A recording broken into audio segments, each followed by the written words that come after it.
Gente, eu vou falar pra vocês, ó, a apostila tá aí, mas eu não vou seguir muito o roteiro da apostila, por quê? Porque eu montei ela só pra gente ter uma base de apoio do que a gente vai falar hoje, tá? Porque foi muito na correria, eu preparei isso daqui hoje, eu tinha uma matéria mais ou menos pronta de um estudo, que isso daqui, na verdade, gente, o que eu vou falar pra vocês hoje aqui foi uma palavra que Deus me deu já há algum tempo. Eu tive a oportunidade de levar essa palavra lá no seminário e Deus tinha mandado eu guardar. Olha que interessante, né? Eu falei, gente, acho que Deus vai me chamar para pregar, eu vou receber algum convite, e na verdade Deus já tinha um destino certo para isso. Então eu deixei aqui separadinho, e como hoje a pastora Rosana não pode estar aqui ministrando aula pra gente, a gente vai falar sobre esse tema que também está dentro do contexto que a gente estava falando de mundo espiritual, de batalha espiritual. Deixa eu ver aqui, as irmãs estão pedindo para entrar, só um minutinho, gente. Então, vamos abrir a nossa Bíblia em Efésios, no capítulo 6. Vou tirar os lápis daqui, que quem gosta de ler isso da Bíblia vive com as Bíblias cheias de lápis, de papel, né, gente? Quem tem a Bíblia tudo rabiscada aí, cheia de tranqueirinha aí dentro. Quem gosta de ler é assim mesmo, né? Então, vamos lá.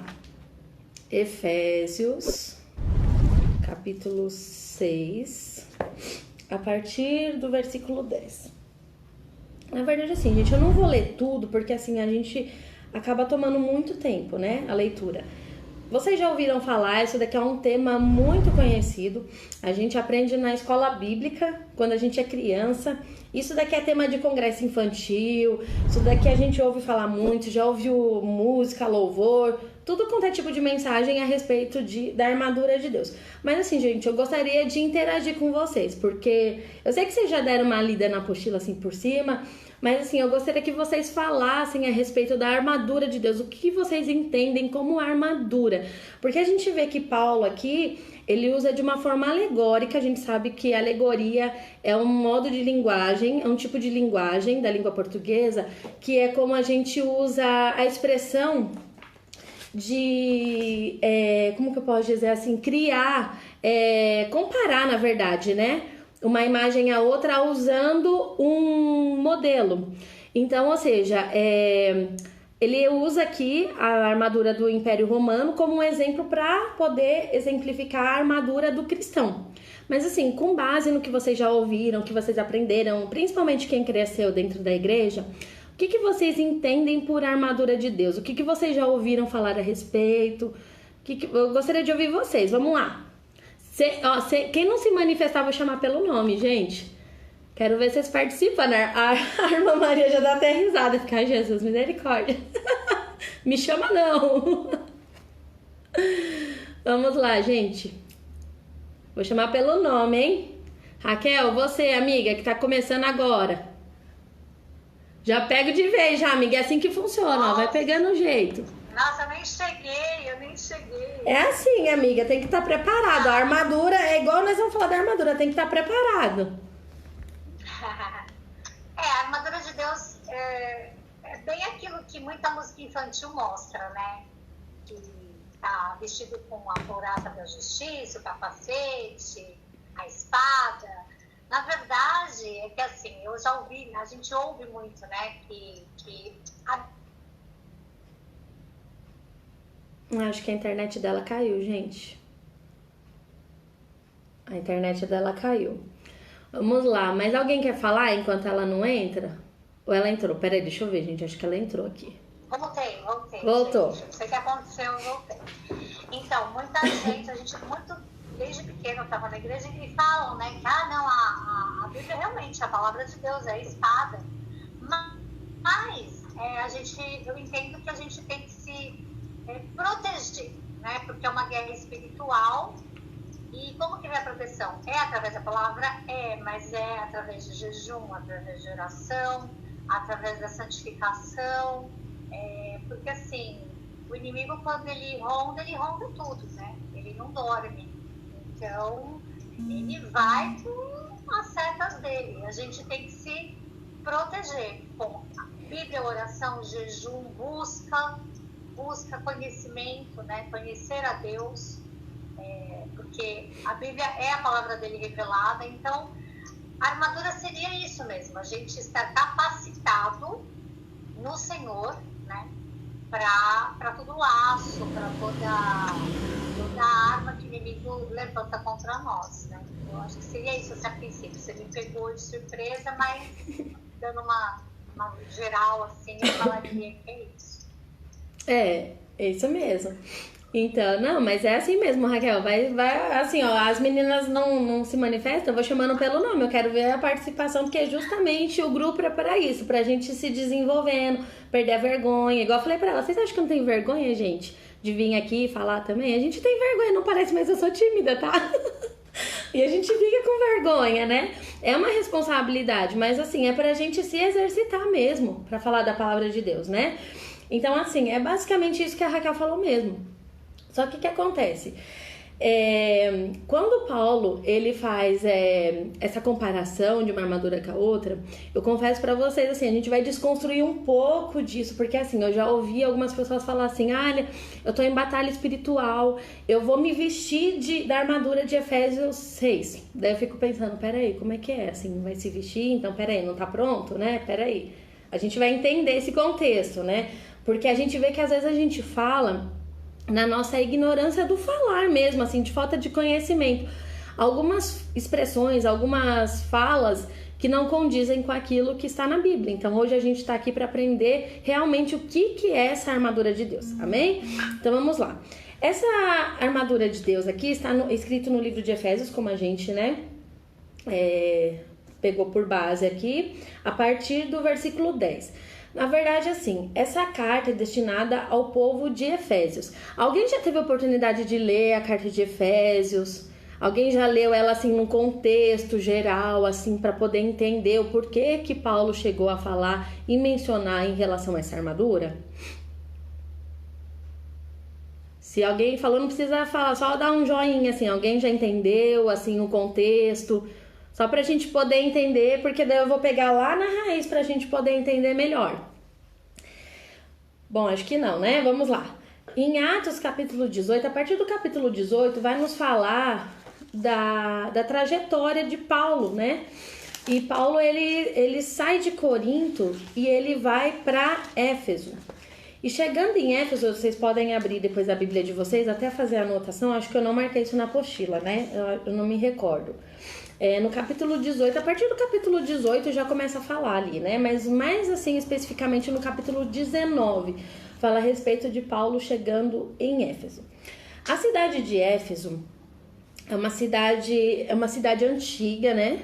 Que ela era o centro de influência da Ásia Menor, ela era um centro de referência comercial, assim, na Ásia Menor. E hoje essa cidade de Éfeso é a atual Turquia. Vocês podem até digitar lá no Google Maps, lá é bem interessante a gente poder depois, porque assim, é igual eu brinco, né? Eu sou bem viajada, assim, no mundo, porque qualquer coisa eu vou lá no Google Maps e a gente acaba, né, descobrindo os locais. Isso é interessante pra gente poder aprender um pouco de história, né? E entender a cultura, a gente acaba vendo um pouco de como é que era, né? A cidade a gente consegue entender melhor. Só que Éfeso, o que acontece? Apesar dela ser uma capital de grande influência, ela era uma cidade que era um centro de idolatria, ela tinha muitas práticas ocultistas e eles também mexiam com magia. Então, ou seja, era uma cidade, assim, espiritualmente falando, bem carregada, né? Porque além de idolatria, eles ainda mexiam com ocultismo e ainda entrava a questão da magia. Então pensa assim, no nível espiritual, a liberdade que os demônios tinham de atuação naquele lugar. Então já começa por aí pra gente poder começar a entender o final da carta. Por que Paulo começa a falar da armadura de Deus, né? Os fundamentos da cidade giravam em torno de Artemis. Alguém já ouviu falar sobre Artemis ou Diana? Já, né? São figuras da mitologia, né? Eles acreditavam nessa deusa, que na verdade ela tem dois nomes, porque Artemis é o nome dela, conhecida pelos gregos, e Diana é o nome conhecido pelos romanos. Então, por causa dessa mistura religiosa dos romanos, porque como eu falei para vocês que ali era um centro, então, ou seja, ali gerava várias pessoas ali, né? Gerava em torno daquela cidade ali, comércio, a questão política girava em torno dali. Então, começou a misturar, ficar aquela bagunça de religião, de cultura, aí foi misturando tudo e virou essa bagunça, né? E a cidade girava em torno de Artemis, ou seja, Diana. Tanto que se vocês forem no Google Maps, como eu falei pra vocês, tem o templo dela. E o templo dela é uma das 7 maravilhas do mundo antigo. Ou seja, era enorme, era lindo, assim, né? Falando da questão da arquitetura, né? Do local. Era um lugar muito lindo, muito bonito. Porém, né? Tinha essa questão que girava em torno dela, esse lucro, né? Então, ou seja, seria uma cidade onde eles fabricavam imagens, escultura dela e fazia comércio com isso. Então, assim, tudo girava em torno dela, tudo, né? Nessa cidade, tudo girava em torno dela. Depois, mais pra frente, a gente vai entender melhor o desenvolver da influência dela ali na cidade, né? Então, ou seja, a fusão, né, dessas culturas geraram esses nomes distintos para ela, né? Mas é a mesma pessoa. Quando a gente fala de Artemis ou de Diana, é a mesma pessoa. E se a gente for ver, olha a sutileza do inimigo. Agora a gente vai entrar num ponto que para muita gente às vezes vai ouvir e vai falar assim, não tem nada a ver. Mas se a gente for ir na raiz, bem profundo, a gente vai ver que tem a ver sim, que o inimigo ele vem sutilmente agindo e a gente às vezes não percebe. É muito interessante porque ela era a deusa da caça, dos partos, dos animais e da lua. Só que essa Diana aqui, alguém já assistiu algum filme falando sobre uma tal de Diana chamada Mulher Maravilha? Já ouviram falar? Olha para vocês verem. Essa Diana, Mulher Maravilha, é essa Artemis que nós estamos falando aqui. Então, ou seja, olha como que o inimigo é sutil. E às vezes a gente assiste um filme achando na inocência, ai, que legal, né?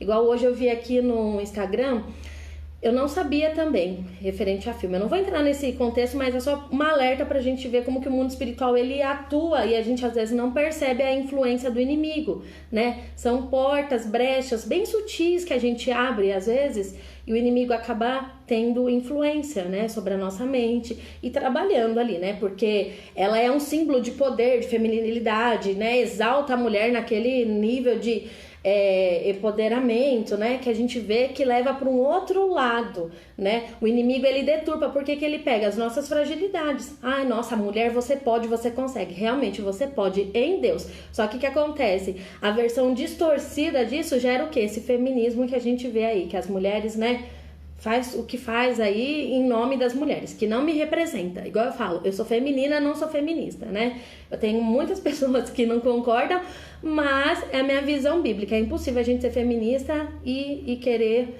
defender a Bíblia. Ou a gente tá de um lado ou tá de outro. Isso daqui não entra em contexto, mas é só para vocês entenderem na completude do que eu tô falando, tá? Então, ou seja, ela era uma deusa que ela tinha total influência naquela cidade. Paulo, porém, ele começa a carta de Efésios falando a respeito do plano de salvação de Deus. Então, ou seja, como a gente aprendeu o que nas aulas passadas? Que tudo na Bíblia teve um início, tudo. Então ele começa de uma forma bem simples, bem didática, explicando para aquele povo que Deus desde o princípio ele tinha um plano de salvação e ele vem desenvolvendo esse argumento, falando. Depois aqui eu gostaria até de ler com vocês, se vocês pudessem abrir aí a Bíblia de vocês, só para a gente fazer um panorama bem rápido assim, para a gente poder entender o contexto da carta até chegar em Efésios 6, que é o nosso tema do estudo hoje, né? Quer ver aqui no capítulo, acho que é no capítulo 1 mesmo, no versículo 4 fala assim, ó. Como também, não, começar a partir do 3, que diz assim, ó. Bendito Deus e Pai do nosso Senhor Jesus Cristo, o qual nos abençoou com todas as bênçãos espirituais nos lugares celestiais em Cristo. Lugares celestiais a gente aprendeu que é o quê? Mundo espiritual. Quando fala céus e terra, está falando a distinção do físico e o espiritual, né? Então aqui está falando do mundo espiritual, ou seja, Deus tinha um plano estabelecido e nos abençoou com as bênçãos espirituais, ó, nos lugares celestiais. Bênçãos espirituais nos lugares celestiais, em Cristo. Como também nos elegeu antes da fundação do mundo para que fôssemos santos e irrepreensíveis diante dele em amor. e nos predestinou para filhos de adoção por Jesus Cristo, para si mesmo, segundo o seu beneplácito da sua vontade. Ou seja, Deus, ele já tinha um plano estabelecido, ele nos predestinou, porque daí entra aquela questão do, da predestinação. A gente é predestinado, só que aqui entra o quê? Na questão de que Deus, ele nos predestinou para a salvação, ele já tinha um plano de salvação. Então entra nessa questão falando a respeito de Deus ter um plano através de Jesus para nos resgatar. E daí depois, no versículo 7 ao 9, ele fala sobre Jesus, aqui ele começa falando do Pai.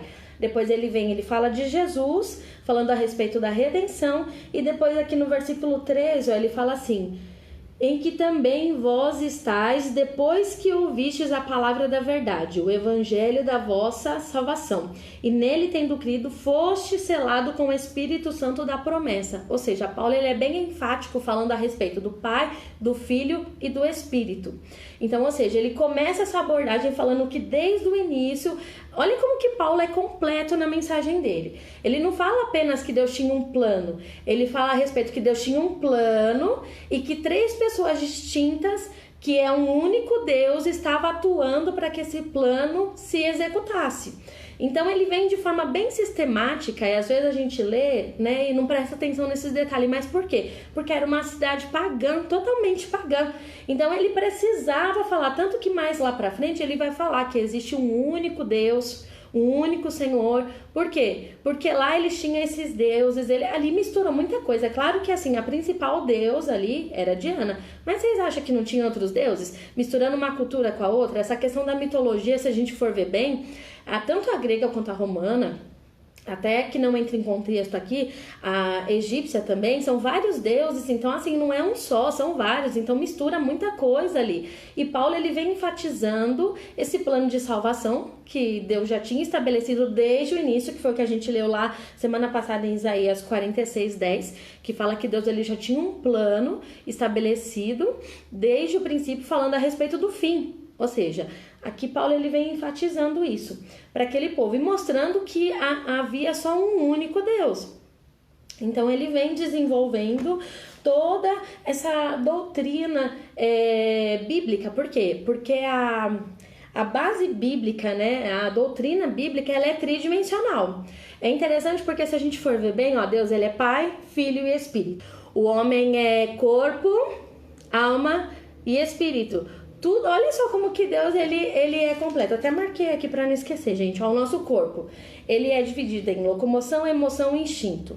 O nosso tempo, passado, presente e futuro. Eternidade, o que era, o que é e o que há de vir. Então, ou seja, toda a doutrina bíblica, ela é tridimensional. E Paulo, ele vem explicando, assim, de uma forma bem, assim, objetiva, e de uma forma até que rápida, porque numa carta que é pra gente, a gente às vezes lê, passa um pouco despercebido, mas se a gente for a fundo, tentar entender o que ele tá falando, a gente vai ver quão profundo ele era nas palavras e na argumentação dele, porque ele precisava ser muito assim, preciso e cirúrgico para poder tratar com aquele povo, porque era um povo que era envolvido com idolatria, com magia, com ocultismo. Então assim, ele precisava não assim, convencer no sentido de ganhar, as pessoas, mas de mostrar a verdade, convencer a ponto de mostrar a verdade para que eles pudessem entender que o que eles estavam cultuando, o que eles estavam adorando, não era um Deus verdadeiro. Então, a gente vai ver que Paulo, ele vem desde o início da carta apresentando Jesus de uma forma bem didática para aquele povo, Alguma dúvida, gente, até aqui? Alguém quer falar alguma coisa? Tô falando muito rápido, vocês estão entendendo? Tá entendendo? Então, e depois no decorrer dos capítulos, ele vai contando, como que Deus, ele veio se revelando. Daí ele começa a falar em relação aos judeus, que Deus escolheu um povo. E daí ele vem falando que Jesus, ele veio também E nesse desenvolver da história, ele começa a falar que já não existe mais separação entre judeus e gentios, ou seja, gregos, né? Porque ali ele estava falando mais especificamente para os gregos. Ele falava, não tem mais separação, né? A gente é um só em Cristo. Então, ou seja, daí ele vem naquele discurso que a gente viu também semana passada, que a gente fala, nossa, mas por que a carta de Efésios fala em relação ao marido, à mulher? Não tem lógica. Ele começa a falar uma coisa, parece meio desconexo, né? O assunto. Só que se a gente for parar pra pensar, a gente fala assim, nossa, mas não tem lógica ele falar isso, né? Dentro do contexto. Só que o que acontece? Na cidade de Éfeso também existia muita prostituição. As mulheres que serviam no templo eram como se fossem prostitutas naquela época, né? E elas eram conhecidas, né? Como se fossem serviçais mesmo do templo. Então elas acabavam se prestando à prostituição por conta do que regia a cidade mesmo. Então o que acontece? Ele começa a ensinar, porque ali havia judeus, ali, como eu falei pra vocês, era um centro comercial, então tinha pessoas de vários lugares. Ali tinha judeus, tinha romanos, tinha gregos, tinha várias pessoas. Então ele estava ensinando o povo como que eles deveriam se comportar. Então ele começa a usar o exemplo também para explicar a relação da unidade de um casamento. Como a gente aprendeu na aula passada, tem gente que acha um fardo, a mulher ser submissa ao marido. Nossa, que fardo, né? Só que o que acontece? Na Bíblia fala que a gente deve ser submissa, por quê? Porque a gente está debaixo de uma hierarquia. Você já viu um pescoço dar ordem para uma cabeça?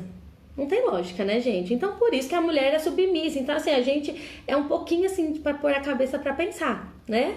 Não é porque o homem quer ser mais do que eu. Não, ele veio primeiro, né? O homem, ele é a coroa da criação. Ele veio primeiro, a mulher veio depois. Então, não tem lógica a mulher querer ser mais que o homem. Até porque se a mulher, a gente já viu isso também, quisesse ser mais que o homem, o jugo do pecado sobre ela seria muito maior. Porque, na verdade, Deus deu ordem para quem? Para Adão. E Deus foi prestar conta com quem? Com Adão. Então, é melhor a gente ficar no nosso cantinho sendo submissa, porque daí, pelo menos, quem que vai se acertar com Deus, quem que é? É os maridos.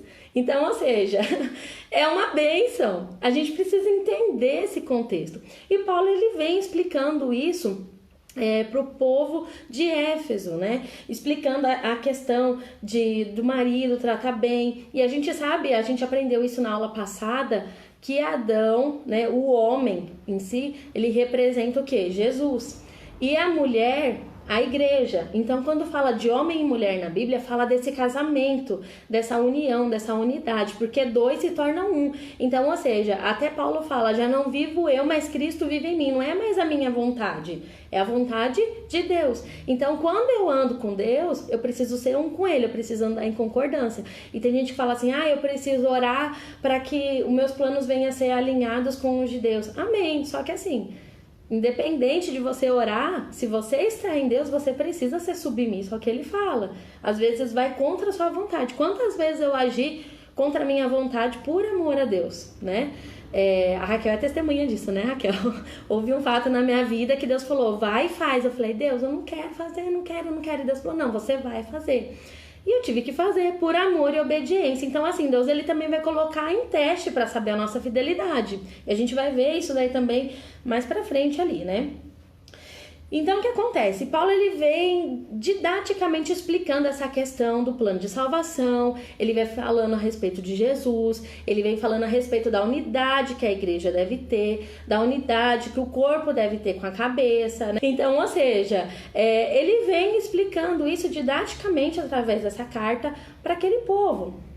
Por quê? Porque isso tudo envolvia na cultura deles de forma errada, né? Daí depois ele vem desenvolvendo, né, falando a respeito da nova natureza e da antiga natureza, a respeito do novo homem e do velho homem.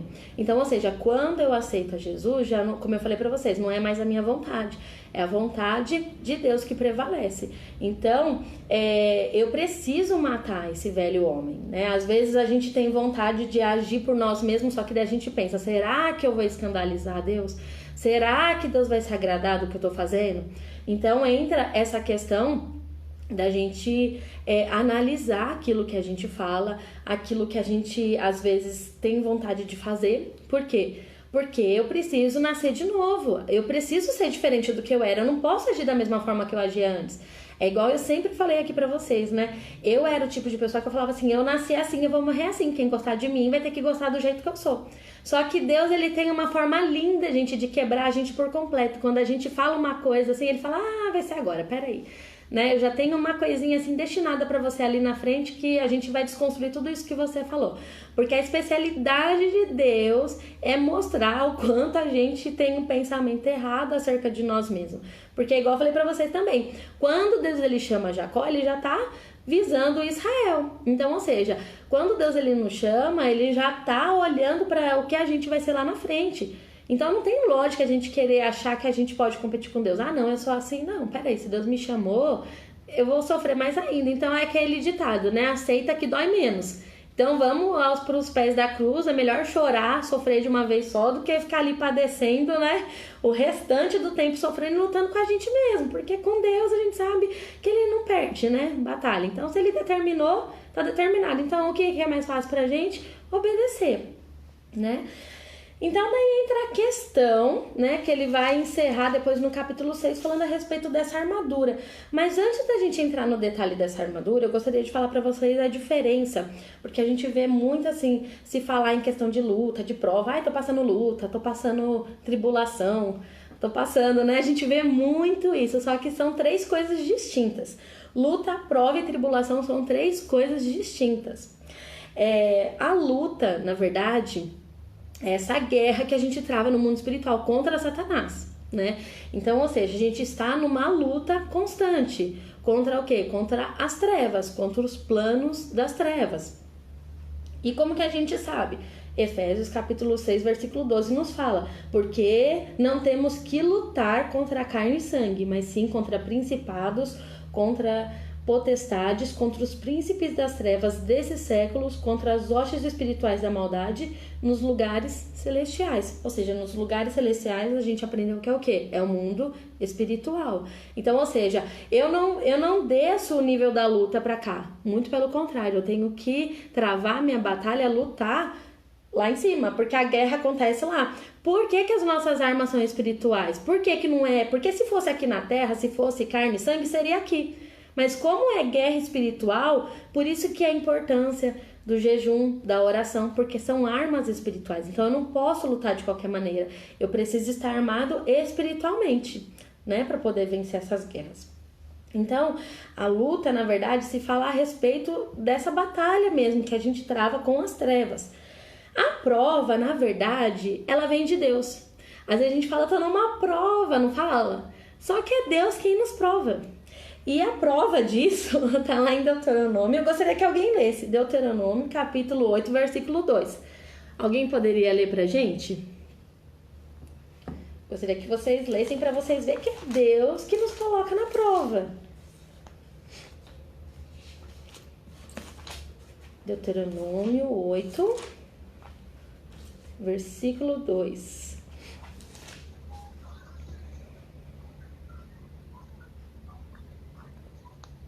Pode ler? Pode te ler. Te lembrarás de todo o caminho pelo qual o Senhor teu Deus te guiou no deserto estes 40 anos, para te humilhar e te tentar, para saber o que estava no teu coração, se guardarias os seus mandamentos ou não. Ou não, amém. Aqui onde a nossa irmã leu, fala tentar. Aí que entra a questão dos originais. Lembra que eu falei pra vocês? Porque na Bíblia fala que Deus não tenta ninguém, mas e aqui? Tá falando tentar. Daí entra aquela questão que eu falei pra vocês. Gente, a gente precisa estudar a raiz da língua pra gente entender o contexto. Por isso que não dá pra gente fugir, né? Não é que a gente tá querendo se judaizar, né? Tô querendo me converter ao judaísmo. Não, eu preciso entender a base daquilo que eu tô lendo, estudando. É a mesma coisa quando a gente vai ler português. Como que a gente vai fazer uma redação ou fazer uma interpretação se eu não tenho o domínio da língua portuguesa? É a mesma coisa, né? Aqui na língua hebraica, ou mesmo, né, no grego, no Novo Testamento, como a gente aprendeu. Quando fala tentar, aqui fala provar, ou seja, É Deus mesmo, né? Falando que guiou o povo, né? No deserto para provar o que havia no coração. Então, ou seja, Deus, ele nos coloca em prova. E aqui em Deuteronômio, onde a gente leu, nos prova isso. Que é o próprio Deus que nos coloca em prova. Então, a gente já aprendeu que luta é o que a gente trava contra as trevas, né? Porque em Efésios 6:12 nos fala isso. Prova é aquilo que Deus nos coloca para nos testar. Ele coloca a gente dentro de algum cenário, de algum contexto para nos testar. Foi onde a gente leu aqui em Deuteronômio 8, versículo 2. E a tribulação? O que é a tribulação? Alguém se arrisca a falar o que é a tribulação? A gente ouve falar lá em Apocalipse, né? A grande tribulação. Tô passando uma tribulação. Vocês precisam... Quem falar que tá passando por tribulação vai agora repensar em falar isso. Alguém tem alguma ideia do que significa tribulação? Perdão, fala de novo, Elô. Consequência do pecar, gera tribulação. Exatamente, consequência do pecar. Ou seja, qual que é a arma que eu devo usar contra a tribulação? É o arrependimento. Eu preciso me arrepender. Porque a gente vai ver, na verdade, que a grande tribulação lá de Apocalipse é consequência de todo o mal que a humanidade tem provocado. Então, ou seja, por que a gente também acredita que a gente é pré-tribulacionista? Porque a gente não faz parte, a igreja está se separando.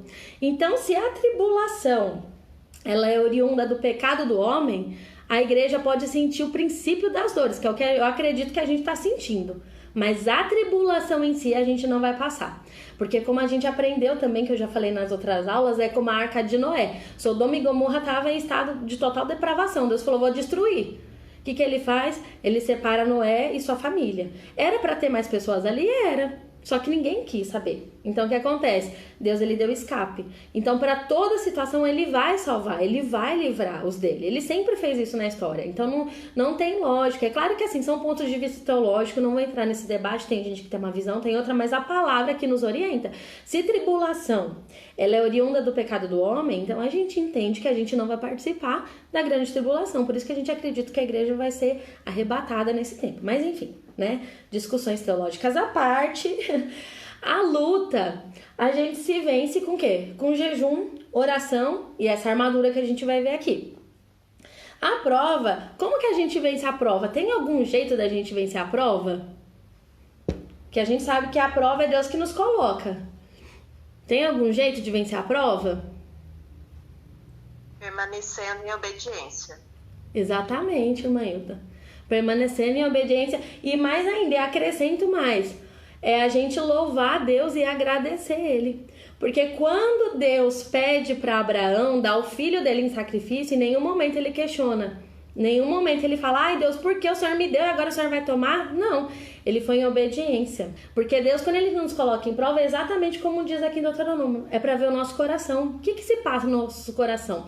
Porque às vezes, eu falo isso por experiência própria, a gente fala assim, não, mas eu amo a Deus, eu conheço a Deus. É igual Pedro. Pedro, você vai me negar, né? E ele, na cabeça dele, ele achou que não, né? Só que Deus, ele conhece. Então, na verdade, a prova é para provar pra gente mesmo.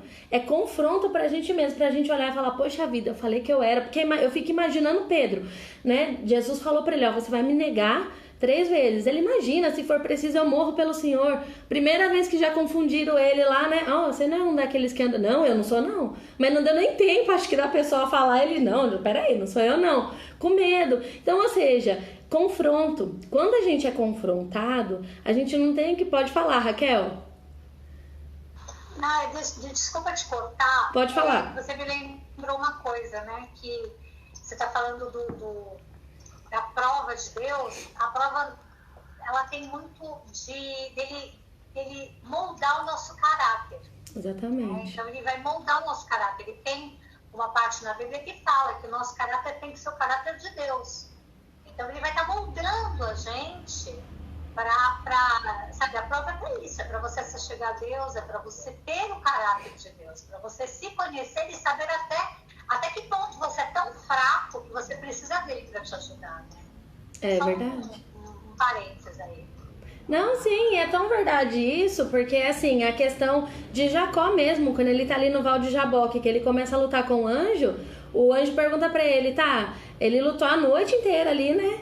Até o romper da manhã. E ele fala assim, qual é o seu nome? Né? Agora pensa, ele tem que reconhecer a identidade dele, porque nome fala a respeito de identidade. Poxa, eu sou aquele que enganou, eu sou aquele que trapaceou. Tudo bem que, é igual eu falo, né? Jacó, ele não foi tão ruim assim, porque ele negociou a lentilha lá com o irmão dele. Então, assim, ele não foi tão errado, porque o irmão dele aceitou.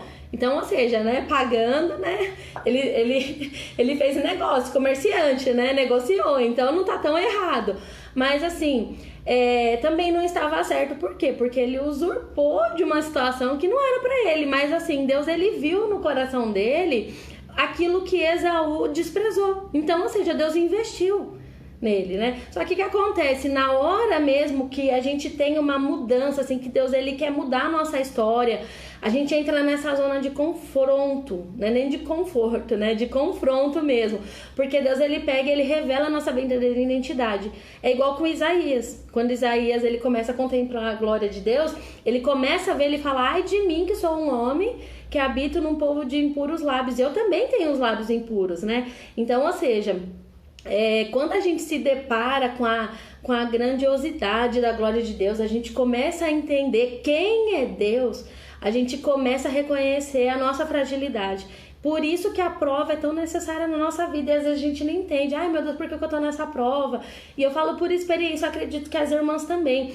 Deus, assim, sabe, eu me surpreendo comigo. Não que eu sou digna de nada, eu sou melhor, não. Mas eu falo, Deus, obrigada por cada coisa que eu passei, porque assim, me fez melhor, né? Eu achava que eu era boazona, nossa, eu sou assim, eu sou assado. Não, gente, a melhor coisa que tem é a gente ser moldado, igual a Raquel falou, por Deus, né? E até tem uma frase da Helena Tanuri que eu gosto muito, que ela fala assim, quando o oleiro nos molda, as digitais dele ficam na gente. Realmente, eu preciso ter o caráter de Cristo transformado, né? Se eu sou serva de Jesus, serva de Deus, eu preciso dar testemunho daquilo, igual Paulo fala, sede meus imitadores como eu sou de Cristo. Então, ou seja, a gente tem um modelo para seguir, a gente precisa ser aperfeiçoado. Por quê? Porque Jesus, se a gente recusar aquilo que Deus ele dispõe pra gente mudar, a gente tá rejeitando o sacrifício de Jesus. Porque na verdade o intuito de Deus é o quê? É nos aperfeiçoar para que a gente chegue em estatura de varão perfeito, né? Ou varoa no nosso caso, né?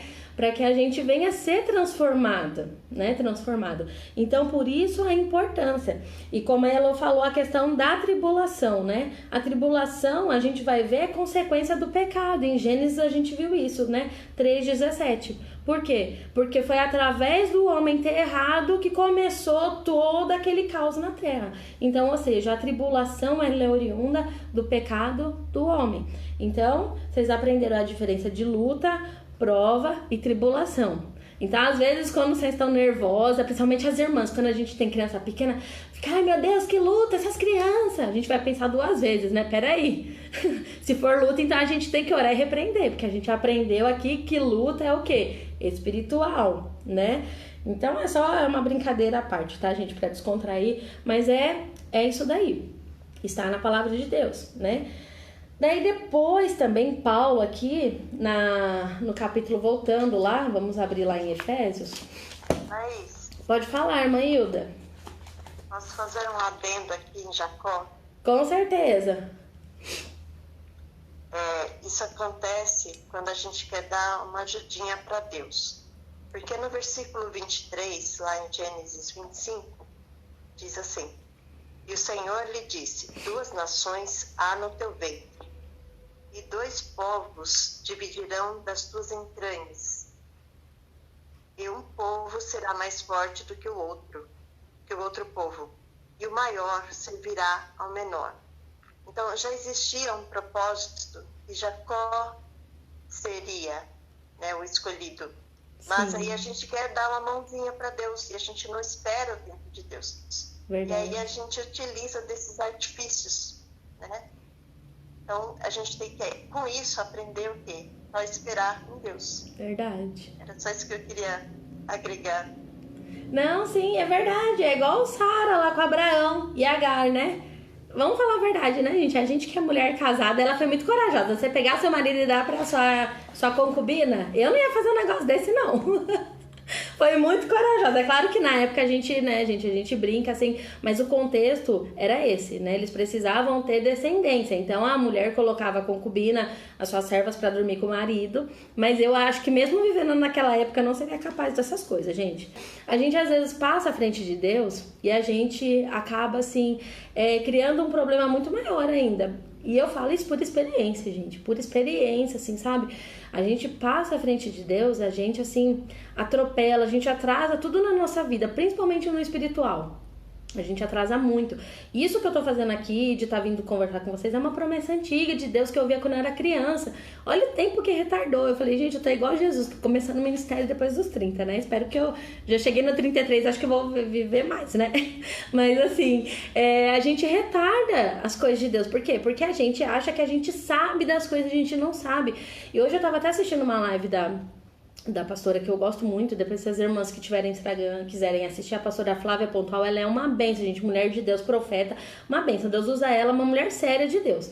E ela tava falando a respeito disso na palavra, porque é o tipo de pregação que ela traz, né? A irmã Hilda conhece, a Ana Paula, a Shirley que assiste lá, né? É uma pregação que ninguém mais quer falar, que é a realidade. E ela falava a respeito disso, né? Da gente querer passar à frente de Deus, da gente fazer as coisas sem orar, né? Então, assim, a gente acha que a gente sabe fazer, que a gente sabe resolver, só que Deus, ele conhece o futuro. E aí entra a importância da gente orar, já prevenindo o que está por vir, né? Até agora também lembrando, eu cheguei a fazer uma live com a Raquel a respeito disso, né, Raquel? Que a gente falava sobre a oração dos filhos, porque tem gente que às vezes não ora pelos filhos, né? Não tem o hábito de orar. Então eu já oro pelo futuro da minha filha, né? Eu falo, Senhor, prepara alguém para ela no futuro, que seja alguém do Senhor, e já preparando o futuro para ela não se enganar, não se iludir, ainda mais nesse mundo que a gente vive. Então, por isso entra a importância da oração, da gente ter esse relacionamento com Deus, né? Assim como a gente aprendeu ali com Paulo falando a respeito, né, do casamento. A gente andar nessa unidade com Deus, tendo entendimento de que Ele é o cabeça, Jesus é o nosso cabeça. Então eu não vou tomar uma decisão por mim mesmo. Vou orar, Senhor, é da sua vontade? Não é? Né? Porque isso é submissão. É você falar com alguém que está acima de você, que tem autoridade acima de você, que vai poder te orientar. Não é que ele vai te dominar, não é esse domínio, né? Muito pelo contrário, é que em nenhum momento fala que Jesus, ele é dominador, né? É claro que ele é dominador porque ele rege tudo, né? Não vou misturar alhos com bugalhos, mas eu digo assim, esse dominador opressor, como a sociedade acredita que o marido e a mulher é. Não, pelo contrário, a Bíblia nos mostra no sentido de proteção, para nos guardar. Por quê? Porque a Bíblia também fala que nós somos o quê? O vaso mais frágil. Então, ou seja, a gente precisa de proteção. Então, quando eu me coloco diante de Deus em submissão, Senhor, tá certo isso? Eu devo fazer isso? Eu devo fazer aquilo? É a gente se colocar na dependência de Deus, né? E voltando aqui para Efésios, né? Daí, Paulo, ele começa a explicar aqui no versículo 12... que a nossa luta, ela não é contra a carne e sangue, ou seja, carne e sangue é o físico. A nossa luta não é física, ou seja, se eu tenho algum problema com a Elô, a minha luta não é com ela, é contra o que está atuando, né? Entre nós ali é o meu, às vezes, o meu pensar, o meu agir que o inimigo está querendo trabalhar contra, e às vezes o que ela age também diferente, criar esse atrito entre a gente. Mas na verdade a nossa luta não é entre nós, tanto que quando a gente ora, né, existe até a questão, eu já falei a respeito disso da mesa, eu coloquei uma mensagem acho que tá no YouTube, falando a respeito da mesa, que a mesa é lugar de comunhão. Deus, ele traz os nossos inimigos para a mesa para que haja comunhão. Então, ou seja, o intuito de Deus não é que a gente tenha inimigos, porque Deus fez isso com quem? Com José, os inimigos dele foram o quê? Os próprios irmãos dele. Só que não é inimigo no sentido de, essa rixa, né? Como a gente vê e percebe que as pessoas trazem, né? Inimigo de se colocar contra o propósito que Deus tem, vamos supor. Ou às vezes contra o chamado, contra a vida de alguém mesmo. Então, ou seja, o próprio Jesus também fez o quê? Chamou Judas para a mesa da comunhão, que é a mesa do quê? Da ceia. Né? Só que a mesa, ela gera essa comunhão, esse confronto também. E ele não quis se arrepender. Não teve a disposição de falar, não, realmente eu vou trair o Senhor, né? E então, ou seja, Deus, ele prepara a mesa para colocar tudo em pratos limpos, né? Ou seja, a diferença que a gente tem, a gente trata na mesa. Então, ou seja, a nossa luta não é contra a carne, não é contra o sangue, não é contra fulano, beltrano, não é contra o meu marido que não é crente, não é contra um parente meu que não entende o que Deus tem na minha vida. Não, é contra o que está atuando, né? Sobre a vida dele, né? A vida no sentido do quê? Do espiritual. E o que é esse espiritual dele? É as ações, é o comportamento. O inimigo, ele pega essas situações e usa, né? Porque até na Bíblia fala que se a gente não vigia, o inimigo, ele age através da nossa vida. Então imagina quem não tem o conhecimento das coisas de Deus, né? Então a nossa luta não é contra a carne nem o sangue. Daí Paulo, ele fala, mas sim contra principados, contra as potestades, contra os príncipes da treva deste século e contra as hostes espirituais da maldade nos lugares celestiais. Principado.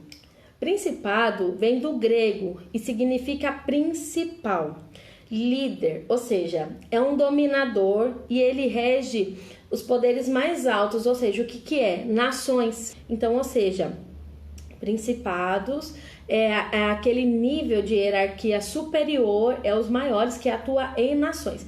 Tanto que a gente pode ver que assim, cada país ele tem uma guerra espiritual que ele se trava.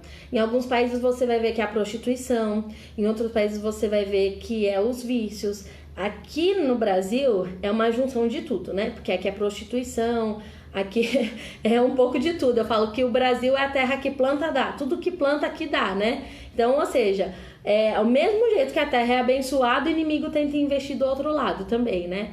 Então, ou seja, principados significa principal, ou seja, ele atua num nível hierárquico maior e atua sobre nações. Depois aqui Paulo nos fala sobre as potestades. Potestades vem do grego e significa governo. Então, ou seja, ele atua numa esfera um pouco menor. As potestades, ela atua em estados e cidades. Então, ou seja, a atuação dela é numa esfera um pouco menor, né? Olha para vocês verem como que as trevas trabalham. Por isso que a Bíblia vai nos dizer que os filhos das trevas são mais prudentes que os filhos da luz, porque eles trabalham com ordem e decência, coisa que às vezes nós cristãos não temos. Não temos, é uma bagunça só, né? É uma bagunça só. Para qualquer coisa que a gente vai fazer, é uma bagunça, é uma discussão. Principalmente quando a gente tá na igreja, que a gente vai fazer, né? A irmã Ana, que sabe, né, irmã Ana? Vai falar que vai fazer um congresso, alguma coisa, mas vira aquele, né, auê na igreja. Então, ou seja, olha como que eles são organizados, né? Porque assim, isso a gente vê muito assim, pessoal saindo fora da sua função. E quando fala a respeito do corpo de Cristo, a gente vê que cada um tem uma função. E no mundo espiritual eles levam isso ao pé da letra. Olha só para vocês verem a hierarquia deles, e eles se portam de uma maneira muito organizada, né? Quando fala do príncipe das trevas, né, fala a respeito de sistemas, eles regem sistemas. A gente vai ver lá em Daniel, no capítulo 10, vai falar a respeito de quando Daniel se dispôs a orar. E daí fala na palavra de Deus que o príncipe do reino da Pérsia. Por que o príncipe do reino da Pérsia? Que atuava na região do governo da Pérsia, do sistema político da Pérsia. Então, ou seja, era um principado, príncipe, né? Ele atuava na região ali da Pérsia. Ou seja, a Pérsia a gente sabe que era um governo, né? Então, sendo um governo, um sistema político. Então, ele atua em sistemas. Sistema educacional, tudo que é sistema, girado em sistema, sabe? Olha a atuação. Tudo que é sistema educacional, a gente vê que hoje, principalmente no nosso Brasil, né? Não só no Brasil, mas no mundo, mas aqui principalmente, né? A questão da educação, como é que tá, né? Eu não vou entrar muito em detalhes porque eu quero que essa live fique salva, né? Pra gente poder ter como material de apoio depois, mas assim, a gente sabe como é que tá, né? E a gente às vezes não se posiciona como igreja. A questão, né, política, como eu falei pra vocês também, tudo, os príncipes, né, das trevas atuam nesses sistemas. As hostes da maldade, o que é? As hostes da maldade, eles atuam na questão moral, ou seja, na perversão moral. Então, tudo que eu falar a respeito de comportamento no sentido social, é onde essas hostes da maldade, ela investe e ela atua. Principalmente na questão do sensualismo, na questão dessa exposição, assim, exacerbada, né, que a gente vê. Então, assim, o inimigo, ele é muito organizado para poder atuar. E a gente é o quê? Deus fala pra você assim, olha, você vai fazer tal coisa. Você fala, não, eu vou fazer tal coisa e vou fazer tal coisa. Daí que começa a bagunça, porque a gente não entende o nosso lugar. Deus chamou a gente pra ser dedo da mão, mas a gente quer ser dedo do pé. Entendeu? E o inimigo, não. O inimigo, ele tá na função que ele foi determinado pra ser. Por isso que a palavra nos diz que os filhos das trevas são mais prudentes que os filhos da luz. E fala não só na questão dos filhos mesmo, né? Das pessoas que fazem o mal, mas como também nessa questão das trevas. Eles são muito organizados. E às vezes a gente faz as coisas de Deus de qualquer maneira, de qualquer jeito, achando que, né? Pra Deus pode ser de qualquer jeito. Mas, enfim. Depois, Paulo, aqui tá na apostila de vocês, eu vou entrar aqui na apostila agora. Ele, voltando um pouco, né? Lá em Atos capítulo 19, ele sai de Corinto, como a gente viu, vai para Éfeso. Ali ele encontra alguns discípulos que ainda não eram batizados, ele só conhecia o batismo de João. Porém, Paulo, ali no capítulo 19, do versículo 2 ao versículo 6, a gente vai ver que Paulo ora, impõe a mão sobre eles e eles recebem o batismo com o Espírito Santo. Ou seja, a partir dali eles começam a falar, a pregar. E Paulo fica durante 3 meses ali falando, ensinando na sinagoga, né? Tentando falar, na verdade. Só que o que acontece? Começa a gerar discussão entre judeus, o que Paulo estava falando. Enfim, Paulo se retira dali. Porém, ele continua ainda por 2 anos pregando a palavra de Deus ali. Ele não sai, ou seja, quando Deus ele pede pra gente assim, ó, vai lá, faz tal obra ali naquele lugar. A gente, mas, né... tá tendo levante, eu não vou fazer não. Paulo insistentemente continuou ali, ele ficou por 2 anos ali pregando, mesmo o povo não querendo ouvir. Então, ou seja, a gente precisa ter determinação, não, eu vou fazer. Então, o que acontece? Ele, nesse tempo que ele estava ali, Deus ele começou a manifestar sinais e maravilhas através da vida dele. Só que daí a gente pensa assim, por que Deus atua na vida, né? Naquele tempo fazia e hoje em dia não faz? Porque Deus, ele sabia com quem que ele estava lidando. Ele precisava falar na linguagem do povo. E Deus, ele é especialista em falar, porque Deus, ele é multiforme. Ele não se limita num padrão que a gente acredita que ele vai agir. Ele é multiforme. Aquela cidade era envolvida com magia, com ocultismo. Então, o que Deus precisava fazer? Ele, como lá nas pragas, lá, lembra que Deus falou para ele, você vai fazer assim, assim, vai jogar o cajado e vai, né, aparecer a serpente lá. E daí depois os magos lá do Egito queriam fazer a mesma coisa, conseguiam fazer a mesma coisa, só que daí a serpente de Moisés engoliu as outras. Enfim, ou seja, Deus ele falava na mesma linguagem. O seu Deus faz, o meu também faz. Então entra naquela guerra de deuses, vamos dizer, né? Duelo de titãs, vamos dizer. Só que o que acontece? O nosso Deus é poderoso. O nosso Deus é poderoso. E Deus, ele não divide a glória dele com ninguém. O que acontece? O poder de Deus é manifesto e ali houve conversão, porque as pessoas viam que não era apenas só milagres, estava tendo mudança de vida na vida daquelas pessoas. E daí entra numa questão que é interessante, porque assim, alguns judeus ali vê Paulo fazendo sinais e maravilhas, eles falam, acho que eles, na cabeça deles, eles pensaram assim, não, eles fazem, eu também vou fazer, porque eu sou judeu, conheço, né, já ouvi falar de Jesus, vou lá fazer. Daí que entra o perigo, da gente querer meter o pé pelas mãos, foi o que a irmã Hilda falou também, a gente querer passar à frente de Deus. Bom, eu sou filho de sacerdote, vou lá orar e repreender os demônios também, né? Então vamos lá. Foram 7 filhos lá do sacerdote, dos principais dos sacerdotes, né? Lá orar e repreender lá os demônios que estavam ali, né? Eu acho engraçado, irmãos, porque assim, a gente ri por causa da narrativa da história, porque a gente vê que é muito real, né? Vou até lá pro capítulo 19, até marquei aqui na Bíblia pra gente ler, se vocês quiserem acompanhar. Atos capítulo 19 diz assim, ó. Os demônios, né? Alguns judeus, aqui no 19:13 diz assim, alguns dos exorcistas judeus ambulantes tentavam invocar o nome do Senhor Jesus, ou seja, tentavam invocar. Eles achavam que eles eram judeus, eles tinham autoridade, né? Então vamos lá. Sobre os que tinham espíritos malignos, dizendo: esconjuro-vos por Jesus a quem Paulo prega. Olha só, a quem Paulo prega. E quem fazia isso eram os filhos do sacerdote Cefa, né? Seva, perdão. Judeu principal dos sacerdotes.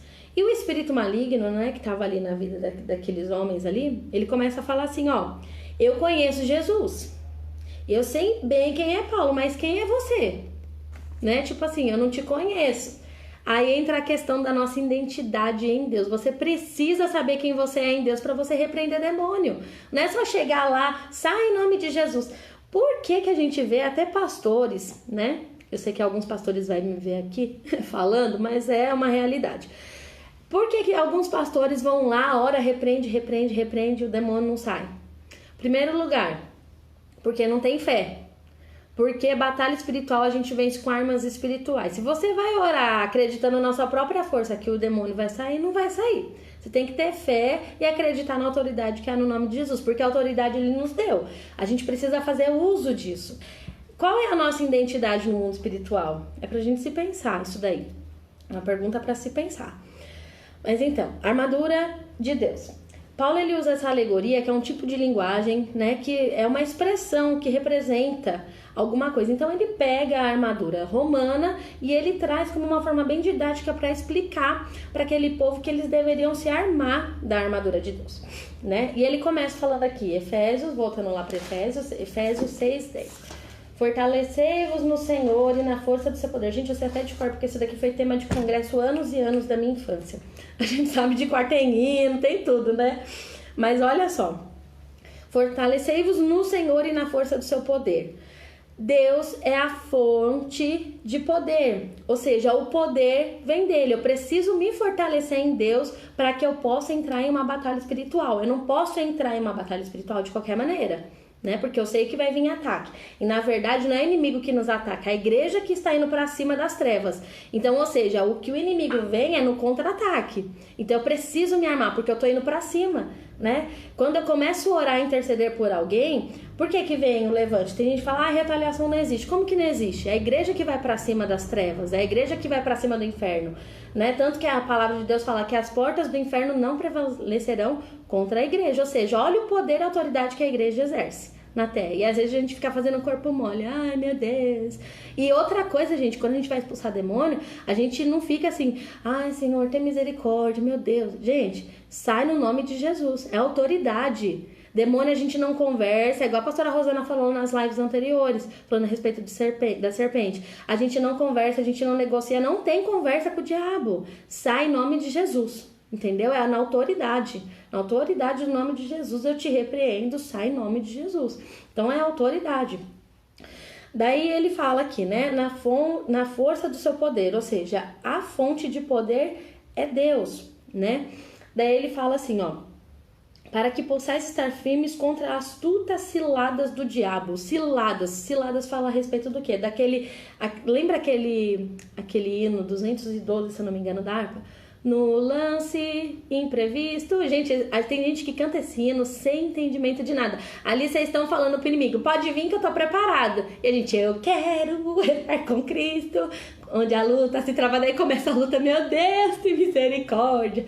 Gente, olha como que a gente não tem entendimento das coisas às vezes. Não é verdade? O dia que eu parei pra pensar... E sabe como que aconteceu um negócio desse? Eu tava um dia assistindo os louvores da harpa com a minha filha com legenda, porque ela ama esse hino. E quando eu parei pra pensar, eu falei, gente, como é que eu cantei esse hino sem entendimento? Gente, eu tô comprando guerra no mundo espiritual. E a gente, olha como que é a importância, porque a gente sabe que o louvor é uma palavra lançada também. Então, ou seja, a gente precisa até pensar no que a gente vai cantar. Porque aquilo que a gente sai da nossa boca, a gente vai comer do fruto do que sai da nossa boca. Tá escrito na palavra de Deus isso. Então, cuidado com aquilo que vocês cantam, né? Hino de luta, de prova, de dificuldade, né? Que às vezes depois a gente passa, por quê? Porque a gente está semeando. A nossa palavra tem poder, né? Gera ação no mundo espiritual.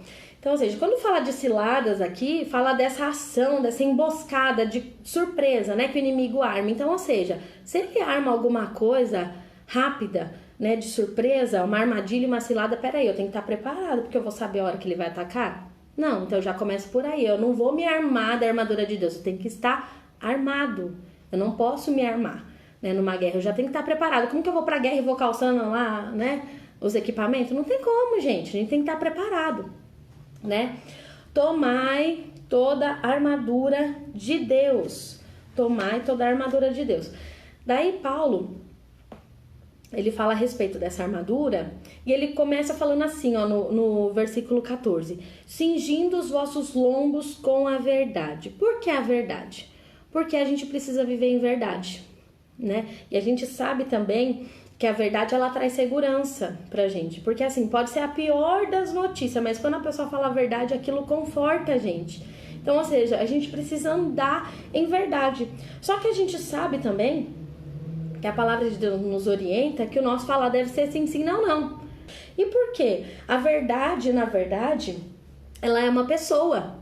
Então, ou seja, eu preciso me revestir, cingir os meus lombos. Ou seja, o que é os lombos? É a parte da coluna aqui de baixo que dá sustentação a todo o meu corpo. Eu gostaria que vocês lessem rapidinho João capítulo 8, versículo 44.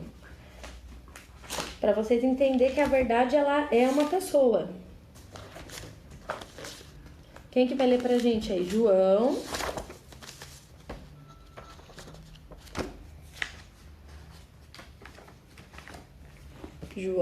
capítulo 8, versículo 44.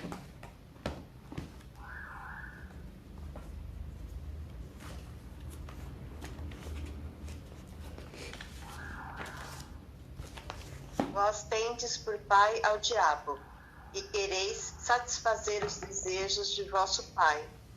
Ele foi homicida desde o princípio, e não se firmou na verdade, porque não há verdade nele.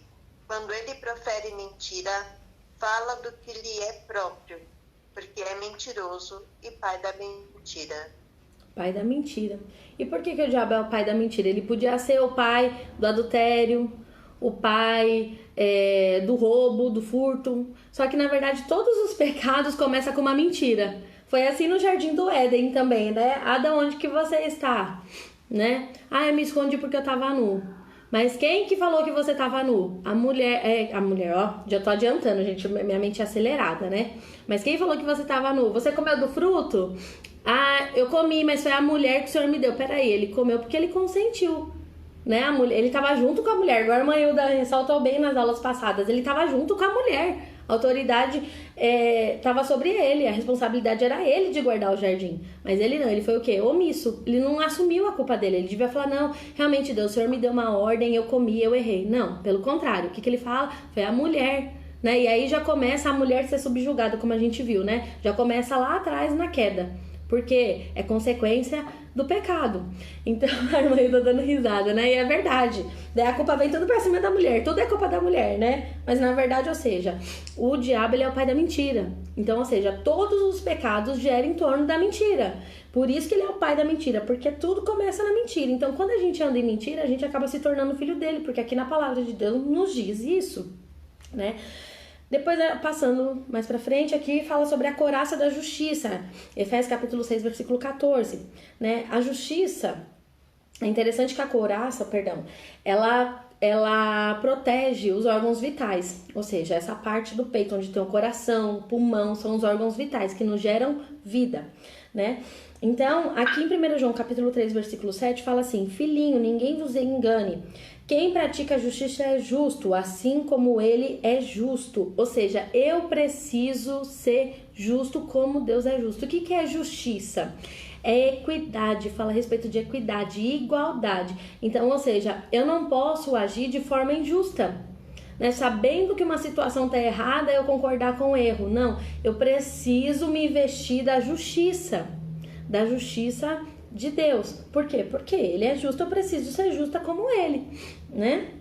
Depois aqui, ó, Efésios no versículo 6, né, capítulo 6, versículo 15, fala assim: calçados os pés na preparação do evangelho da paz. Aqui é interessante porque que acontece? Os romanos, eles usavam aquelas sandálias, né? Que até a gente dá risada, estilo gladiadora, né? Que Deus que me perdoe, gente, aquelas sandálias é horrível. Olha que eu não sou muito assim adepta da moda, não, mas aquilo lá é muito feio. Desculpa quem usa, mas é muito feio. E eles usavam isso, né? E principalmente nas guerras eles também usavam um calçado semelhante. O que acontece? Eles tinham que estar pronto, calçados, porque imagina, né? Ó, tá tendo ataque agora, vamos ter que sair nas pressas. Como que eles vão amarrar aquele negócio lá, né? Imagina o tempo que se perde lá amarrando aqueles negócios. Então já tinha que estar pronto. Por isso que Paulo fala, né? Calçados os pés na preparação, ou seja, precisa estar preparado, né? Precisa estar preparado do evangelho da paz. Ou seja, o evangelho da paz é o quê? É a mensagem do reino, né? É a palavra de Deus de uma certa forma também. Porque aqui em Salmos 119, versículo 5 nos diz assim: lâmpada para os meus pés é a tua palavra e luz para o meu caminho. Ou seja, a gente precisa ter os pés preparados para levar esse evangelho, né? E às vezes o que eu acho muito errado, né? A gente acha assim, eu só sou membro na igreja, eu não tenho obrigação de, né, ensinar, falar nada. Gente, Jesus falou assim: ide fazeis discípulos. Eu já falei isso nas aulas passadas. Imagina se Deus pede sua alma agora. Você chega diante de Deus lá na eternidade, né? Deus fala assim: e aí, o que você fez? Né? Não fiz nada, só fui pra igreja, fiquei sentada ouvindo o pastor aprendendo. Então, ou seja, a gente não faz discípulos, a gente é infértil, a gente não tá produzindo frutos, não tá produzindo nada. Só que aqui Paulo ele fala, né, na preparação do evangelho. Por quê? Porque eu preciso ir pra frente, Batalha espiritual, quando a gente tá em guerra, a gente vai pra frente, a gente não recua, né? Até na defesa a gente se protege, mas recuar não. Então, ou seja, eu preciso estar pronto e partir pra guerra. Eu preciso ter os meus pés preparados para levar o evangelho de paz, né? Ou seja, a palavra de Deus, que traz paz ao coração do homem, que é lâmpada para os nossos pés, a palavra de Deus, né? Daí fala depois aqui no versículo 16, tomando sobretudo o escudo da fé. Até aqui a gente só viu elementos de defesa, não tem nenhum de ataque. Todo mundo acha que vai para a guerra, que vai sair detonando o diabo, né? Não, eu vou fazer, vai acontecer, A gente não vê nada disso até agora, né? Só defesa. Ou seja, eu preciso me defender mais do que atacar. Então, sobretudo o escudo da fé. Daí aqui em 1 João capítulo 5, versículo 4 nos diz assim: porque todo aquele que é nascido de Deus vence o mundo, e esta é a vitória que vence o mundo, a nossa fé. Ou seja, a gente só vai vencer pela fé. Lá em Hebreus, no capítulo 11, a gente vai ver também a galeria dos heróis da fé. Vai falar sobre a fé. A gente vence pela fé, a gente só vence o mundo pela fé. Por quê? Porque pela minha condição humana, eu olhando pra mim, eu não tenho força de vencer o mundo. Eu só venço por intermédio da fé. E pra mim vencer por intermédio da fé, eu tenho que acreditar em quê? Em Jesus. E eu posso acreditar em Jesus se eu não tiver fé? Não, porque a palavra de Deus em Hebreus vai dizer que sem fé é impossível agradar a Deus. Então, se eu não agrado a Deus, não tenho fé, fica difícil eu também ter acesso a essa armadura. Eu preciso ter fé, fazer uso da fé. Por isso que às vezes a batalha tá difícil, mas eu preciso ter fé. Eu preciso ter fé, acreditar que eu vou vencer, porque a vitória que vence o mundo é a nossa fé. Se Jesus venceu, eu também vou vencer. Por quê? Porque eu não estou indo nas minhas forças, eu estou indo na autoridade do nome de Jesus. No versículo 17 nos diz assim: tomai o capacete da salvação. Capacete, a gente sabe que protege a mente, né? E quando fala a respeito de mente, é interessante porque em Efésios mesmo, Paulo ele fala assim, e renoveis no espírito da vossa mente. Vocês estão vendo que tudo que está falando da armadura está interligado com o contexto que ele estava ali, né? Aplicando de forma didática a instrução da palavra de Deus. Então, ou seja, a gente precisa ter uma mente renovada, né? A palavra de Deus fala para a gente não se conformar com esse mundo, mas transformados pela renovação da vossa mente. Ou seja, tudo começa na nossa mente. E é interessante porque tudo que a gente vai fazer, a gente primeiro passa na mente. Depois a gente desce para o coração e do coração, ação. Então, ou seja, quando a gente coloca na mente, você pode ver, às vezes a gente fica com aquilo na cabeça e fala, não, eu tô com aquilo na cabeça, eu preciso fazer. Enquanto você não faz, não sossega, né? Então, ou seja, a gente precisa ter esse capacete, né, da salvação. Então, ou seja, ter na mente a salvação em Cristo. Ou seja, para quê? Para vencer esse mundo, para vencer essas batalhas, porque essas batalhas só vão se findar quando tudo terminar aqui. Enquanto eu estiver nesse mundo físico, eu vou ter guerra espiritual, eu vou ter que lutar contra as trevas, né? Eu vou ter que resistir, né? Por isso que Deus também fala na palavra dele, resistir ao diabo e ele fugirá de vós. Por quê? Porque a gente precisa mostrar a nossa identidade, né? A gente não pode chegar numa batalha, numa guerra, né? Ai, meu Deus, não, peraí, eu sou servo de Jesus, eu sou guerreiro do céu, tô aqui, né? E vou na autoridade do nome do Senhor. Então a gente precisa saber quem a gente é em Deus, né? Em Deuteronômio capítulo 6, versículo 5 nos fala, nossa mente é transformada pelo quê? Pela palavra de Deus. Então, ou seja, eu preciso ler, eu preciso aprender, estudar a palavra de Deus. A gente está aqui hoje, o quê? Exercitando e renovando a nossa mente, através do quê? Da palavra de Deus, né? A mente fala a respeito do pensar, né? Como eu falei para vocês, o coração do crer. E as forças são a ação. Então, ou seja, como eu falei, se a gente pensa, desce pro coração, a gente executa aquilo. Então, a gente precisa se policiar com a nossa mente. Olha o que a gente pensa. Por isso que Deus fala pra gente trazer à memória aquilo que nos dá esperança. Porque em tempos de guerra, a gente vai querer pensar nas dificuldades, né? Tudo começa na mente. A batalha começa ali na mente. Porque se o inimigo ele conseguir dominar a sua mente... Uma vez eu vi uma pregação da pastora Flávia, inclusive, a pastora Flávia Pontal, ela falando a respeito disso. Profeticamente, ela falando na palavra. Ela falou, gente, Herodes, né? A mulher de Herodes só queria a cabeça do profeta. Ele só quer a sua cabeça. O diabo só quer a sua cabeça. Ele não quer mais nada. Ou seja, ele tendo a sua mente, ele te domina. Por isso a importância da palavra de Deus. Porque quando a gente conhece a palavra de Deus, nada pode nos atacar. A gente está blindado, né? Depois ele fala aqui no versículo 17. E a espada do Espírito, que é a palavra de Deus. Ou seja, a espada, ela é o único elemento de ataque. Só que a palavra, como que é a palavra, né? De ataque, né? Porque eu vou pensar na palavra como que é. Não, é a palavra lançada. Lá em Mateus, quando Jesus ele foi tentado no deserto por Satanás, ele venceu pelo quê? Pela palavra. Então, ou seja, o inimigo, ele veio na sutileza, claro, né, daquele jeito dele, né, manipulando, né, porque a gente viu que o diabo, ele vem na mentira, só que ele traz um pouquinho da verdade. É igual quando ele falou para Jesus, olha, todos esses reinos eu te dou se você se prostrar e me adorar. Ele estava mentindo? Não. Por quê? Porque o homem, quando saiu da posição na queda, ele passou esse domínio pro diabo. Ele olha como que o inimigo ele trabalha sutilmente. Então, ou seja, se eu não tiver domínio da palavra, o inimigo ele consegue me prender naquilo que ele joga na minha mente, aquilo que ele fala, aquilo que ele age. Então eu preciso ter entendimento da palavra de Deus. A palavra de Deus me poupa, né, dos ataques do diabo. É o que eu falo, Jesus mandou ide por todo mundo e pregar o evangelho a toda criatura. Ele não criou distinção, olha, só as mulheres casadas, só os homens, só as mulheres que são crentes. Não, ide por todo mundo. Você aceitou Jesus? Você reconhece que ele é Senhor da sua vida? Então você está debaixo de uma autoridade. Você já tem a carta para poder levar a mensagem do evangelho. É claro que não é de qualquer jeito, você precisa saber o Senhor que você está apresentando, porque tem gente igual os judeus, eles eram judeus, conheciam da cultura, conheciam da Torá com certeza de todas aquelas regras, porém eles não tinham autoridade. Então, ou seja, eu preciso saber quem eu sou em Deus para enfrentar batalhas espirituais, né? E Hebreus vai nos falar a respeito dessa espada, porque a palavra de Deus é viva e eficaz e mais penetrante do que uma espada de 2 gumes, ou seja, né, de 2 cortes, ela corta dos 2 lados e penetra a divisão da alma, do espírito, das juntas, das medulas, aptas para discernir pensamentos e intenções do coração.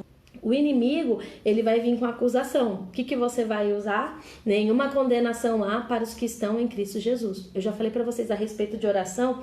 Sempre que eu vou orar, eu oro, eu falo, Senhor, estou orando. Tem gente que ora o Salmo 91, às vezes abre, né? O Salmo 91 lá, deixa a Bíblia aberta, né? O Senhor é o Senhor é meu pastor. Gente, a minha mente, vocês não ligam não, tá? É o cansaço. Aquele que habita no esconderijo do Altíssimo, a sombra do Onipotente descansará. Até o Senhor é meu pastor, né? Só que as pessoas não têm entendimento. Aquele que habita, ou seja, eu preciso fazer morada aonde ele habita, né? Aquele que habita, eu preciso fazer morada lá, né? Direi do Senhor, ele é o meu Deus, meu refúgio, minha fortaleza, nele confiarei. Ou seja, ele só vai livrar aqueles que fazem morada. Então não adianta nada eu não ter vida com Deus e falar, Senhor, eu tô orando, não. Eu preciso ter autoridade no mundo espiritual. Quando eu oro, eu posso ter essa ousadia de chegar e falar, Senhor, olha, eu faço morada no teu esconderijo. Eu tô aqui representando o Senhor na minha casa e eu não aceito que nenhuma peste, nenhuma praga assole a minha família, a minha vida. A gente tem que ter autoridade. Vocês estão entendendo a importância da gente ter uma identidade no mundo espiritual? É muito sério isso, gente. É muito sério. A gente precisa saber e se conhecer quem a gente é em Deus. A gente às vezes perde batalha, e o inimigo vem na nossa mente com né, ideias contrárias, e a gente cai. E a gente entra numa depressão, porque tudo começa na mente. Ou seja, eu não tenho certeza da salvação. Eu ouvi isso uns tempos atrás.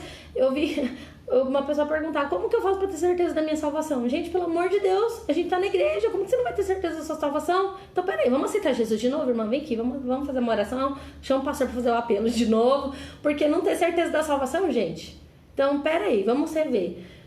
Será que eu preciso realmente aceitar Jesus de novo? Né? Será que a minha vida de cristã condiz com aquilo que a palavra de Deus diz? Por isso a importância da gente estar aqui hoje, né? Aprendendo da palavra de Deus. Depois no versículo 18 fala assim: orando em todo o tempo, né? E Tiago, capítulo 5, versículo 16 vai nos dizer assim: confessai as vossas culpas uns aos outros e orai uns pelos outros para que sareis.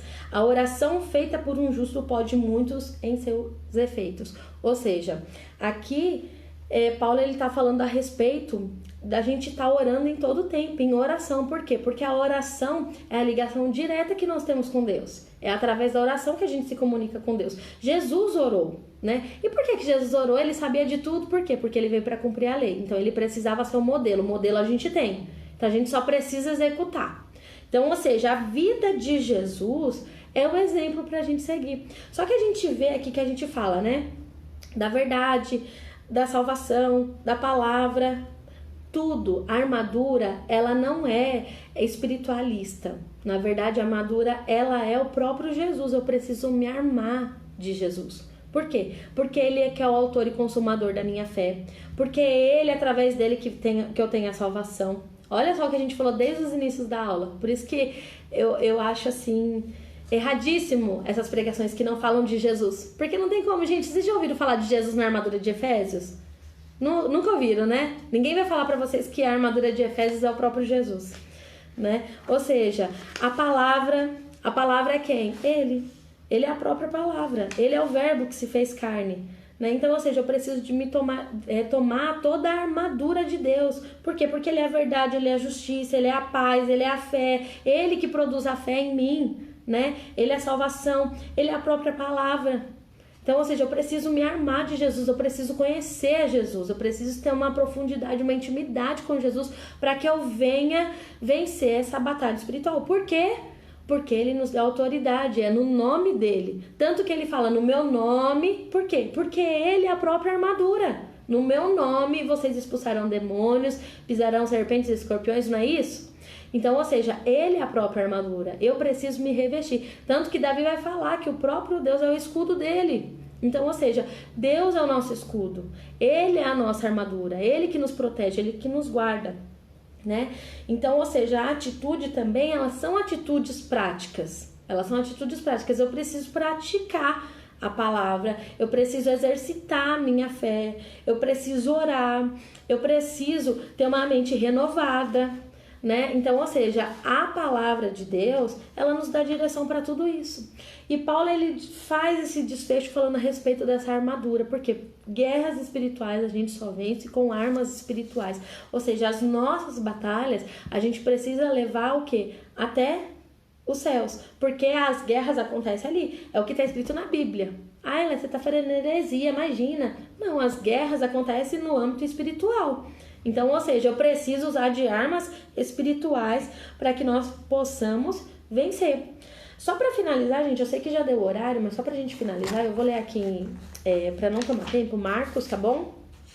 Capítulo 16, versículo 17 ao 20. E eu gostaria que alguém já deixasse aberto para a gente não perder tempo, Salmos 89, versículo 18. Tá bom? Quem puder. Salmos 89, versículo 18. E eu vou ler Marcos 16, do 17 ao 20, que diz assim: E estes sinais seguirão os que creem. Em meu nome expulsarão os demônios, falarão novas línguas, pegarão nas serpentes, e se beberem alguma coisa mortífera, não lhe farás dano algum. E porão a mão sobre os enfermos e os sararão. Ora, o Senhor, depois de ter falado, foi recebido no céu e assentou-se à direita de Deus. Ou seja, o Senhor quem? Jesus. Então, ou seja, ele antes de partir, né? Ele nos deu autoridade. Nós temos autoridade. Por isso que a gente não tem que ter medo de demônio. Tem crente que tem medo de demônio, gente. Um dia, a pastora Rosana, acho que ela saiu aqui da live e não fez. Um dia eu tava conversando com ela a respeito do culto. Gente, sem brincadeira, esses negócios de heróis, né? Essas coisas de mitologia, a gente tem que tomar muito cuidado. Eu vi, né, que eu falo, a gente tem visão aberta das coisas espirituais, né, desde pequena, sempre tive. Quem me conhece desde a minha infância sabe que eu desde pequena sempre vi as coisas, né, e não é coisa de emoção não, é coisa que Deus mostrava mesmo. E eu conversando com a pastora Rosana, né, por mensagem no telefone, eu vi um demônio em forma, sabe aquele Venom do Homem-Aranha? Ele veio assim, ó, parecia uma geleia, assim, eu vi a cabeça certinha, assim, ele veio assim. Na hora que eu fui orar e repreender, Deus falou pra mim, ora que é demônio. E Deus me falou a atuação dele, né? Eu não vou ficar falando muito aqui, gente, porque senão depois acabam cortando, né? E eu não quero que corte essa live. Mas, enfim, eu vi aquilo, eu tava sozinha, né? Meu marido tinha que trabalhar, minhas filhas dormindo. O que eu tive que fazer? Eu tive que orar e repreender, eu ia deixar o inimigo entrar? E tem gente que fala assim, não, mas demônio na minha casa não entra. Gente, se ele entrou até no céu, não vai entrar na sua casa. Ele entra em qualquer lugar, gente. Ele entra tanto que Deus fala, o ladrão veio para roubar, matar e destruir. Ele arromba mesmo, ele chega chegando. Então, ou seja, a gente tem que ter esse entendimento de que o mundo espiritual é real, batalha espiritual é real. Eu não posso me omitir, falar, não, essas coisas não existem, não acontecem, imagina, isso é coisa da sua cabeça. Não, existe e é real. E aqui Paulo, ele mostra, né, a realidade do que existe. Depois vocês leem o capítulo 19 de Atos, vocês vão entender melhor o contexto, né? Mas eu gostaria que vocês lessem aí, quem abriu a Bíblia, em Salmos 89, versículo 18. Alguém poderia ler, por favor, para a gente poder encerrar? Porque o Senhor é a nossa defesa e o Santo de Israel o nosso rio. Porque o Senhor é a nossa defesa. Porque o Senhor é a nossa defesa. Ou seja, a nossa armadura é quem? Jesus. A armadura de Efésios é Jesus. A gente precisa se armar dele, gente. Olha como que fala, quando Deus fala que o nome dele está sobre todo nome, que ele é a autoridade máxima, né? Que o nome dele foi elevado porque ele tem todo o poder. É no nome dele que a gente ora, que a gente repreende. É no nome dele que a gente faz sinais e maravilhas. Não é a gente. Não é a gente, não é na nossa força, na nossa carne, no nosso braço. Por isso que os inimigos se sujeitam na autoridade do nome de Jesus. Então, quando a gente tem certeza e conhece a nossa identidade e em Deus, a gente tem autoridade. Porque a gente sabe quem a gente é, né? Quando eu falo pra vocês assim, gente, vale a pena a gente se sujeitar à vontade de Deus, é justamente por isso, porque daí que acontece, chega numa situação que você precisa se deparar, porque já aconteceu, de eu ter que repreender, né, e não tem ninguém, e Deus às vezes permite você. Por quê? Porque eu preciso exercer aquilo que a palavra de Deus diz. Eu não sou apenas um crente que eu vou na igreja, sento e fico ouvindo o pastor falar. Eu preciso exercitar, eu preciso trabalhar a minha fé. Ou seja, tudo que Deus me deu, eu vou ser cobrado um dia. Então, ou seja, o que a gente tem vivido? Qual é a mensagem que a gente tem levado? Será que a gente tem falado de Jesus? Será que os nossos louvores falam a respeito de Jesus? Porque a gente vê muitos louvores que falam a respeito do homem, né? Igual eu falei, não tem problema nenhum, gente. É claro que eu também quero que Deus me honre, me exalte, né? A gente tem os sonhos da gente, mas assim, o foco principal não é esse. A gente tá mudando a nossa pregação, a gente tá mudando a nossa mensagem. Então assim, que a gente venha ter esse entendimento, sabe? Como Paulo fala, renovar a mente, para que a gente venha pregar a verdadeira palavra de Deus, para que a gente venha se posicionar. E é o que eu falo para vocês aqui. Vocês que estão aqui ouvindo, eu não sou melhor que vocês, ninguém aqui uma é melhor que a outra, né? Eu tô aqui e o meu desejo, igual eu falo pra vocês, eu quero ver vocês fazendo o que eu tô fazendo hoje, com vergonha, sem ninguém, acho que é só minha prima que tá assistindo da live aqui no Face, né? Mas eu tô aqui, gente. O dia que eu chegar no céu, falar, Jesus, eu falei, eu vou entrar porque eu fiz a minha parte. Então, ou seja, a gente não tem vergonha, gente, de falar. Então, ou seja, sinta-se privilegiado por estar aqui, agora é 00:06, ouvindo da palavra de Deus, com certeza tá sendo acrescentado na sua vida. E que não venha só ficar aqui, não retenha, não guarde pra você, não enterre essa semente, mas que você venha colocar essa semente em terra fértil e produzir e reproduzir aquilo que você tem semeado no reino de Deus. Amém?